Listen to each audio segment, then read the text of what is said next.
नाम था पीहू। ना माँ थी ना बाप। एक झोपड़ी में अकेली रहती थी।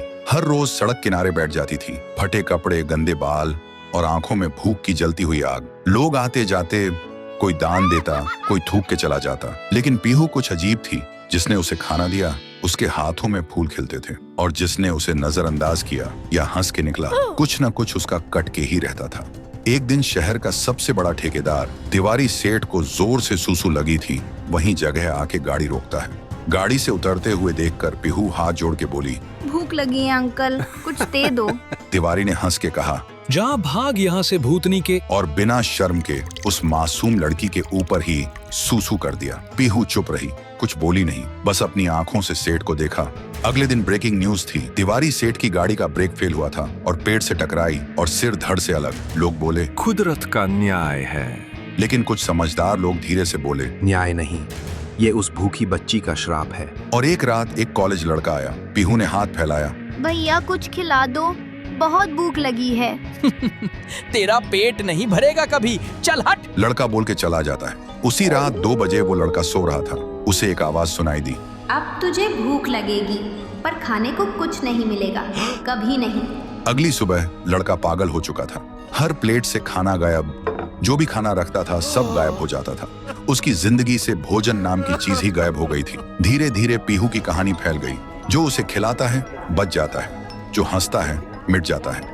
अब सड़क के कोने पे लोग लाइन लगा के खाना देने लगे डर के मारे। लेकिन ट्विस्ट ये है, पीहू कोई इंसान नहीं है, वो एक भूखी आत्मा है जो सालों पहले इसी जगह पर खाना मांग रही थी, और एक नशे में चली गाड़ी ने उसे कुचल दिया था। तब से ना उसकी लाश मिली ना इंसाफ मिला। उस दिन से वो बच्ची एक भटकती आत्मा बन गई। तभी उसकी नजर पड़ती है शांतिपुर में, सुंदर शांत, जहाँ लोग हंसी खुशी जीते थे, बच्चे गाना गाते हुए स्कूल जाते और रात में लोग छत पे तारे गिन के सो जाते। लेकिन उन्हें क्या पता था, उस सुकून पे अब अंधेरा छाने वाला था, क्योंकि उस गांव में लौट आई थी पीहू। गांव के बाहर एक स्कूल था और उसी स्कूल के सामने पीहू रोज बैठ जाती थी खाना मांगने के लिए। लोग आते जाते देखकर सोचते थे कोई बेघर बच्ची होगी। एक रात स्कूल का एक गार्ड रात में चौकीदारी करते हुए वहां से गुजर रहा था। पीहू उसे देखती है और बोलती है, मुझे भूख लगी है, कुछ खिला दो। गार्ड कुछ नहीं बोलता, सिर्फ घूरता है और अंदर जाकर सीसीटीवी चेक करने लगता है। तभी स्क्रीन से एक लाल हाथ निकलता है और अगले ही सेकंड में वो आदमी गायब। अगले दिन सुबह गांव में हंगामा मच गया। गांव के बीचों बीच एक पेड़ से गार्ड की लाश लटक रही होती है, मुंह छीला हुआ, आंखें बाहर, और सीने पे एक कागज चिपका होता है, भूख से मत खेलो। सब कांप गए, किसी को समझ नहीं आया किसने किया। उसी दिन 9वीं क्लास का एक लड़का खाना खाते हुए पीहू के पास जाता है और बोलता है, खाना चाहिए भिखारी, जा अपने बाप से मांग, और हंस के चला जाता है। पीहू कुछ नहीं बोलती, बस चुप रहती है। अगली रात उसकी माँ चीख चीख के रोड पे भागती है, मेरा बेटा अंदर से खाली हो गया है।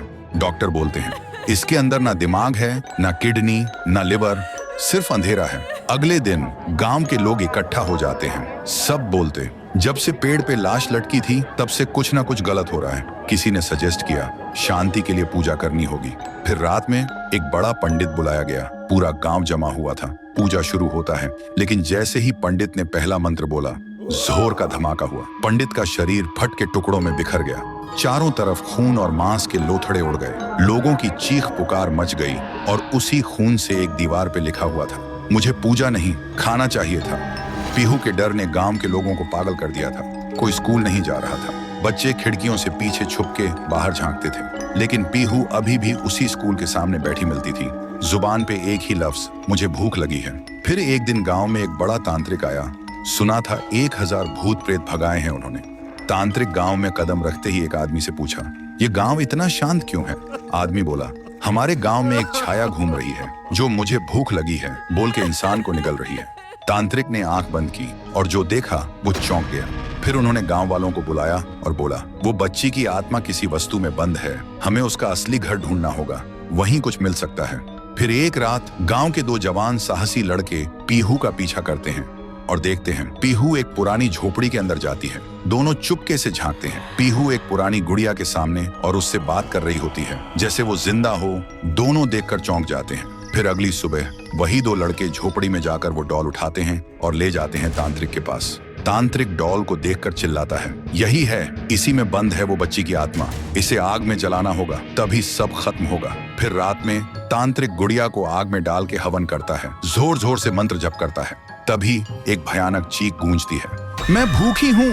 और अचानक वो डॉल हवा में उड़ जाती है और सबके सामने उस डॉल से निकलती है पीहू।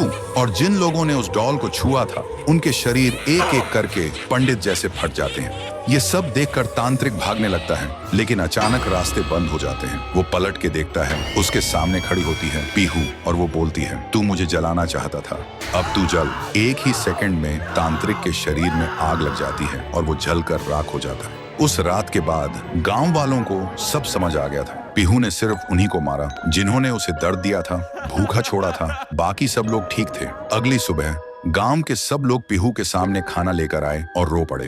बोले, हमें माफ कर दो, हमने तुम्हें भूतनी समझा, लेकिन तुम तो देवी हो जो सिर्फ भूखी थी। पीहू ने एक मुस्कान के साथ थाली में से एक निवाला उठाया और जैसे ही उसने वो खाया, उसका रूप हल्की रोशनी में बदलने लगा, फिर वो हवा में मिल गई। उस दिन के बाद पीहू कभी नहीं दिखी। तब से वो गांव वापस वैसे ही हो गया, शांत, प्यारा और खुशी से भरा। उधर ढोलकपुर गांव के लोग बड़े आराम से जी रहे थे, क्योंकि उस गांव में रहता था महाराज राइस्टार, जो अपने गांव के लिए एक शेर था, जो कभी अपने लोगों के साथ गलत होने नहीं देता था। लेकिन उस गांव में छुपा था एक डरावना राज, एक राज जो सबके दिल में था, पर जुबान पे नहीं। गांव के बीच एक सूखा हुआ पेड़ था, जिसे लोग कहते थे श्रापित पेड़। ना कोई उसके पास